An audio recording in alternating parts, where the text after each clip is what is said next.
এটা 3-4 বছর আগে আমরা এইভাবে একটা আইপিএস তৈরি করতাম, যারা ওই যে দোকানে লাইট মাইট চালানোর জন্য।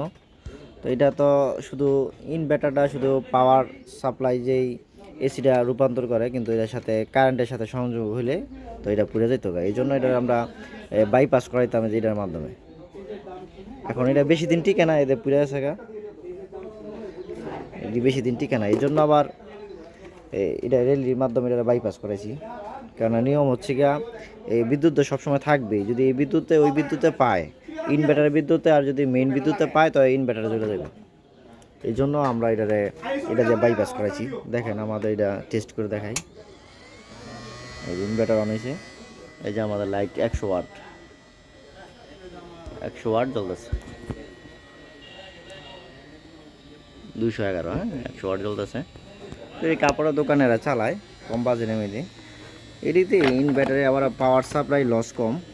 এই যে শুধু 7 এম্পিয়ার টানছে, ওয়াট এই ওয়াট অনুযায়ী এটা ইয়া কম, এর জন্য ব্যাকআপ টাইম অনেক বেশি দেয়।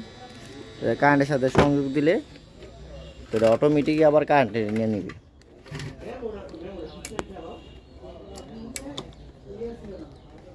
কারেন্টের সাথে সংযোগ দেওয়ার পরে অটোমেটিক কারেন্টে নিয়ে নিচ্ছে। এখন চার্জিং হইতেছে।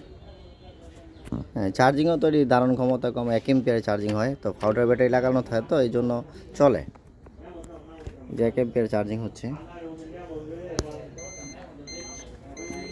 এই হলো পরিস্থিতি।